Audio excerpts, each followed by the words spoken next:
La finale de la Coupe d'Afrique, oh là là, quel match de malade. Remontada de ouf de la part de la Côte d'Ivoire. Le Nigeria a marqué, Côte d'Ivoire faisait qu'attaquer. Le Nigeria, il attaquait beaucoup moins. D'ailleurs, la possession de balle totale du match, à la fin du match, 65% pour la Côte d'Ivoire et 35% pour le Nigeria. À la 37e minute, le Nigeria marque avec, bien sûr, un corner et une tête bien placée. Le gardien ne pouvait rien faire, c'était hyper chaud. Et voilà, là c'était le premier but qui a fait en sorte de réveiller les Ivoiriens. Parce que juste après, il y a eu la mi-temps. Et à la mi-temps, Drogba, je pense qu'il est venu chez eux leur dire 2-3 petits mots, je pense. Et à la reprise du match, la Côte d'Ivoire était d'une autre équipe. Ils ont attaqué comme pas possible. C'était jamais vu. Il faut savoir que la Côte d'Ivoire revient de très loin. Ils étaient à 2 doigts d'être éliminés de la Coupe d'Afrique. Tout simplement, le Maroc a fait en sorte de les sauver, mais dans le bon sens du terme, attention.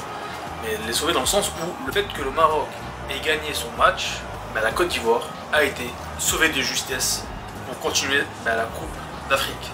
Sans cette victoire du Maroc, malheureusement, il n'y aurait pas eu de suite pour la Côte d'Ivoire.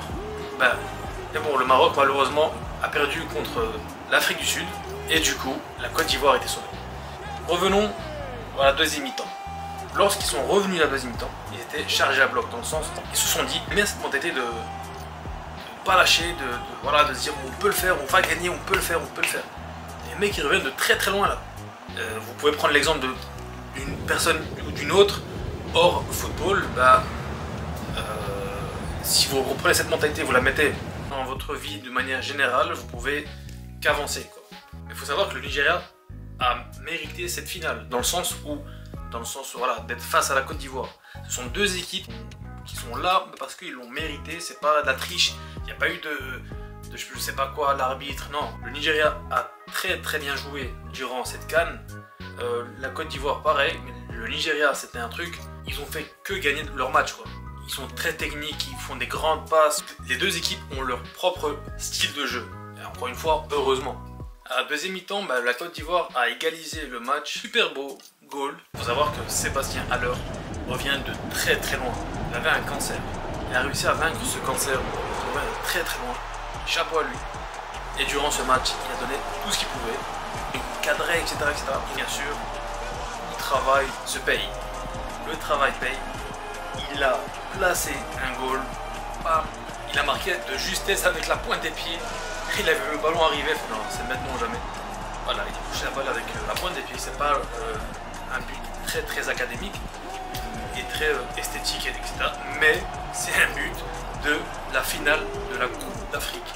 Avec l'épaule ou avec l'arrière de la tête, on s'en fout, c'est un goal. Il a fait gagner son équipe de manière globale. Égalisé à la 84e minute, peu de chances d'égaliser pour les Nigérians parce qu'il reste que 5 minutes, 5-6 minutes et encore, allez, 10 minutes avec le temps additionnel. C'était le coup de grâce pour moi, c'était un excellent match. Bravo à l'équipe qui ont gagné et bravo à lui parce qu'il revient d'un cancer les gars, d'un cancer comme pas possible. Donc renseignez-vous un petit peu, vous allez voir, c'est waouh. C'est fou quoi. Pour l'instant je fais qu'envoyer des vidéos sur le challenge à vélo. Donc d'ici à Copenhague, Suède. Pour l'instant j'envoie que ce genre de format, mais rien n'empêche l'autre. Sur ce, ciao.